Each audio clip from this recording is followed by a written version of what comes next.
کبھی سوچا ہے کہ ایمان، سوسائٹی اور مقدس کتابوں پر جب مشکل سے مشکل سوال اٹھائے جاتے ہیں تو ان کا سامنا کیسے کیا جاتا ہے؟ اچھا، آج ہم شیخ احمد دیدات کے ایک بہت ہی مشہور سوال و جواب کے سیشن میں غوطہ لگانے والے ہیں اور دیکھیں گے کہ انہوں نے اس طرح کے کچھ مشکل ترین سوالوں کے جوابات کیسے دیے ہیں۔ تو ہم کیا کیا دیکھنے والے ہیں؟ پہلے بات ہوگی خواتین کے حقوق اور ان کے کردار پر، پھر ہم دیکھیں گے کہ بائبل کے کلام پر کیا سوالات اٹھائے گئے، اس کے بعد خدا اور انسان کے کلام کا موازنہ، اور پھر نسل پرستی جیسے اہم سماجی مسئلے پر بھی بات ہوگی۔ آخر میں ہم ایمان اور ذاتی جدوجہد جیسے موضوعات پر بھی نظر ڈالیں گے۔ تو چلیں سب سے پہلے موضوع سے شروع کرتے ہیں۔ یہ ایک ایسا سوال ہے جو اکثر پوچھا جاتا ہے لیکن بہت اہم بھی ہے، یعنی اسلام میں خواتین کا کردار اور ان کے حقوق کیا ہیں؟ دیکھتے ہیں کہ شیخ دیدات نے اس کا کیا جواب دیا۔ اجد دیدات کا نقطۂ نظر یہ تھا کہ مرد اور عورت کے کردار برابر تو ہیں لیکن ایک جیسے نہیں، مطلب مختلف ہیں۔ وہ کہتے ہیں کہ مرد کو جو ایک درجہ اوپر بتایا گیا ہے اس کی وجہ صرف اور صرف اس کی کمانے کی ذمہ داری ہے۔ ان کا ماننا تھا کہ بھئی جب ذمہ داری زیادہ ہوتی ہے تو اختیار بھی تھوڑا زیادہ ملتا ہے اور اسی سے خاندان کا پورا نظام متوازن رہتا ہے۔ اور یہ جو کہاوت ہے نا، شی اسٹوپس ٹو کانکر، یہ دیدات کے اسی خیال کو سمجھنے میں مدد دیتی ہے۔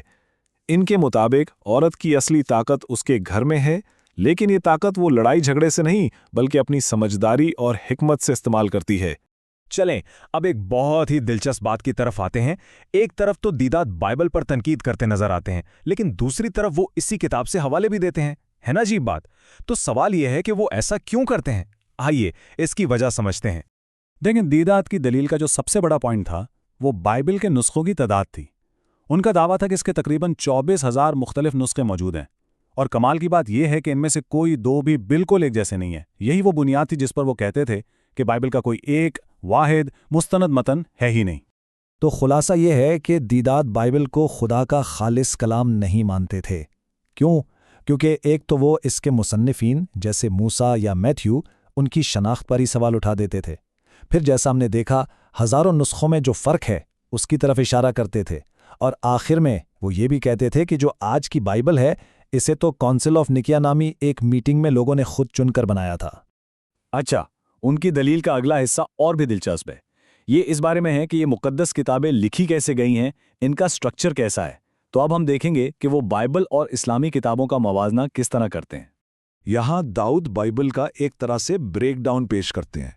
ان کے مطابق اس ایک کتاب کے اندر خدا کا کلام بھی ہے، پیغمبر کا کلام بھی ہے اور تاریخ لکھنے والوں کی باتیں بھی ہیں، سب کچھ ملا ہوا ہے۔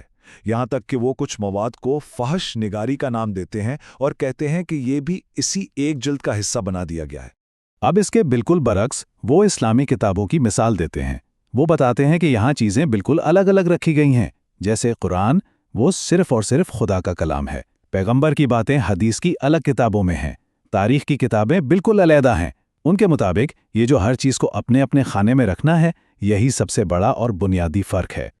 اور یہ جو مثال ہے نا کہ قافلہ چلتا رہتا ہے اور کتے بھونکتے رہتے ہیں، یہ ان کے بحث کرنے کے انداز کو بہت اچھے سے دکھاتی ہے۔ ان کا مطلب یہ تھا کہ جب آپ کسی بڑے مقصد پر کام کر رہے ہوں تو آپ ہر چھوٹی موٹی تنقید کا جواب دینے کے لیے رک نہیں جاتے، آپ اپنا سفر جاری رکھتے ہیں۔ تو کتابوں کی بحث سے اب ذرا آگے بڑھتے ہیں اور دیکھتے ہیں کہ دیدات انہی مذہبی اصولوں کو نسل پرستی جیسے ایک بہت بڑے سماجی مسئلے کو حل کرنے کے لیے کیسے استعمال کرتے ہیں، یعنی تھیوری سے پریکٹس کی طرف۔ دیکھیں، دیدات کی دلیل کی بنیاد قرآن کا یہ بنیادی اصول ہے کہ تمام انسان ایک ہی ماں باپ کی اولاد ہیں اور قوموں اور قبیلوں میں تقسیم صرف پہچان کے لیے ہے۔ خدا کی نظر میں بہتر وہ نہیں جس کا رنگ گورا ہے یا جو کسی خاص نسل سے ہے، نہیں، بلکہ بہتر وہ ہے جس کا کردار سب سے اچھا ہے۔ لیکن دیدات صرف تھیوری پہ نہیں رکتے، وہ ایک پورا عملی نظام بھی پیش کرتے ہیں۔ وہ کہتے ہیں ذرا سوچیں، دن میں 5 بار نماز میں کالا، گورا، امیر، غریب سب کندھے سے کندھا ملا کر کھڑے ہوتے ہیں۔ پھر ہر ہفتے جمعہ کو یہ اجتماع بڑا ہو جاتا ہے جو اتحاد کو اور مضبوط کرتا ہے، اور پھر سال میں ایک بار حج، جہاں پوری دنیا سے ہر نسل اور ہر رنگ کے لوگ ایک ساتھ جمع ہوتے ہیں۔ یہ مساوات کا ایک عملی مظاہرہ ہے۔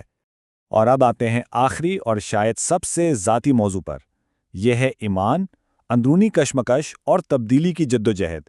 یعنی جب کوئی شخص اپنے عقائد بدلتا ہے تو اسے کن مشکلات کا سامنا کرنا پڑتا ہے۔ دیدات یا عقیدے کو سمجھانے کے لیے ایک مثال دیتے ہیں، ڈوبتے ہوئے کو تنکے کا سہارا والی۔ وہ کہتے ہیں کہ جو انسان تبدیلی کے لیے بے چین ہوتا ہے نا، وہ خود کو بچانے کے لیے کسی بھی چیز کو پکڑ لیتا ہے، بھلے وہ تنکا ہی کیوں نہ ہو۔ ان کے مطابق اصل میں اسے اس کی اپنی اندرونی جدوجہد اور بدلنے کی شدید خواہش بچاتی ہے، نہ کہ وہ تنکا۔ یہ بات بہت اہم ہے۔ جب ایک شخص نے جس نے نیا اسلام قبول کیا تھا اپنی پرانی عادتوں سے چھٹکارا پانے میں مدد مانگی، تو دیدات نے اسے کوئی آسان یا جادوئی حل نہیں دیا، بلکہ انہوں نے کہا یہ ایک جنگ ہے، اور یہ جنگ آپ کو خود اپنی پوری سچائی اور پوری طاقت سے لڑنی ہوگی۔ مطلب تبدیلی کوئی بٹن دبانے سے نہیں آتی، یہ ایک مسلسل ذاتی کوشش کا نام ہے۔ تو آخر میں ہم اس ایک بڑے سوال پر آ کر رکتے ہیں کہ کس طرح پرانے وقتوں کی مقدس کتابوں کی تشریح کر کے آج کے یعنی جدید دور کے مسائل کو حل کیا جاتا ہے۔ یہ ایک ایسا سوال ہے جو نہ صرف دیدات کے کام کو سمجھنے کے لیے اہم ہے، بلکہ یہ ہم سب کو اپنے عقائد اور آج کی دنیا کے تعلق کے بارے میں گہرائی سے سوچنے پر مجبور کرتا ہے۔